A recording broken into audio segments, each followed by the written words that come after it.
honest with you. When your invitation came, I nearly threw it out. 9 people chosen under bizarre circumstances. Voila. For a healing retreat. Martin! Feels like a setup. Did you bring me here for my money?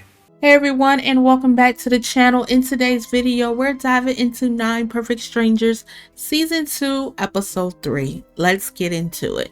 So Martin still doesn't trust Masha, and when he brings up his concerns to Helena, she brushes him off. She tells him he needs to get along with Masha and work together as a team.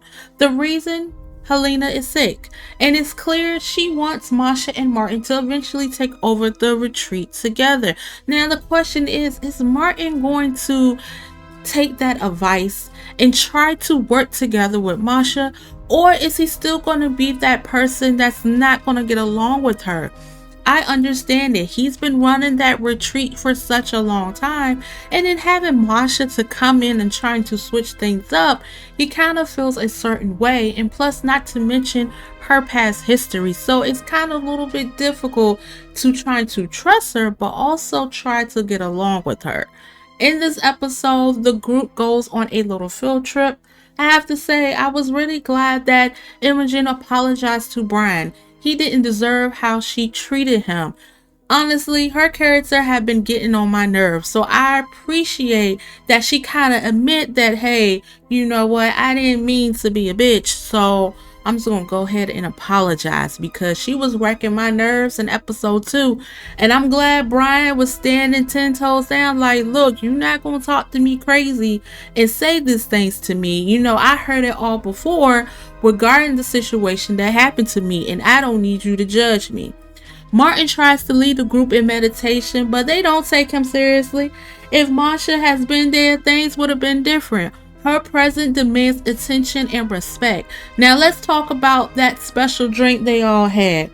I wouldn't touch it. Everyone was already dealing with emotions and their little personalities, and now once they had drunk that concoction out there, and they was going through a lot within themselves and what they've been through. It might look fun, you know, for them to get high and all that stuff, but that is a hard no for me, okay? I'm not going to sit there and drink whatever this person had mixed together. Meanwhile, Victoria walks out. She says she needs a drink, but she clearly struggled, especially with her hand. She's going through the stages of her illness, and I really hope she opens up to her daughter what she's going to be doing. And every time they're together, it turns into an argument, which is tough to watch. And then there's Agnes. We finally get a glimpse into what she went through during her time as a nun.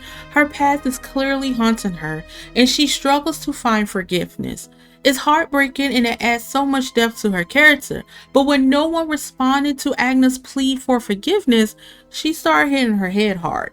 I was like, Agnes, what are you doing? I really like her character. She's quiet, reserved, introspective, very much like me. That moment hurt to watch, because she clearly carries so much internal pain and guilt, and seeing her break down like that was very heartbreaking. Martin ends up apologizing to her. He feels responsible and admits that he should have kept a closer eye on her, and honestly, he's right to blame Masha. She was supposed to be there at the retreat with him, but offering support and guidance, but instead she was off spending the entire day with David. And it's like, Masha, what are you doing? Because I get that you're trying to teach David that he can't always be in control, that everything doesn't have to go according to his terms, but still, did she really need to dedicate a whole day to do that? It's starting to feel like she's only focusing on David. And the rest of the group, I'm not sure she really cares about them as much. David has the money, and clearly their history between them and their past relationship is still some lingering feelings. So I think that's the reason why Masha is focusing on David, because she needs the money. Helena needs the money because of the retreat, and they're in that whole bankruptcy situation. But still, it's like, Masha, you kind of neglecting the other folks. you know, because you didn't do that in the first season. You know, you put your all into it, all these people, getting to know everyone at the same time. Now, she did talk to Brian, you know, she did have a conversation with Agnes, you know, regarding what she was going through and why she came to the retreat and things like that, but she forgot the other folks. So I don't really think that she cared at this moment. I think her attention and focus on David, and like I said, you know, that linger past relationship that she had, I'm quite sure that she has feelings for him and he may have feelings for her.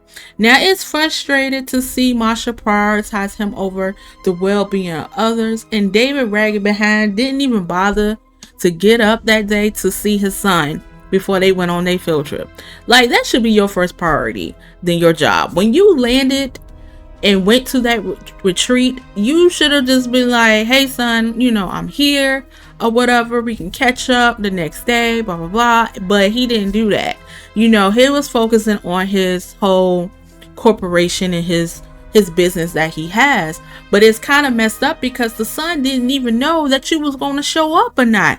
So you have your son sitting there thinking like, well, I don't know if he's going to show up, hopefully he does or whatever like that. And David, it seemed like you was just kind of like, oh, I'm just gonna go ahead and show up, but and then I'm just gonna go ahead and go back to work. Like, what type of mess is that? And to be honest, I don't like David. Okay, I don't like David at this moment because he's selfish. He cares about himself.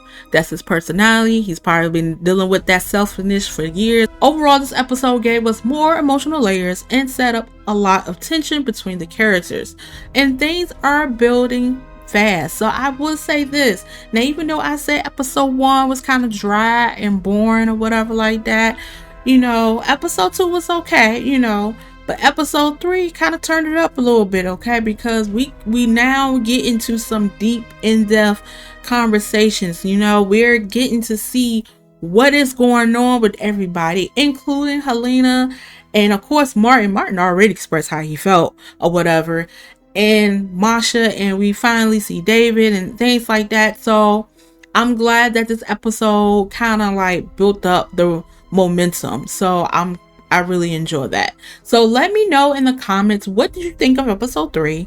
And would you drink that mysterious concoction? If you enjoy movie and TV show reviews, make sure you like and subscribe to the channel.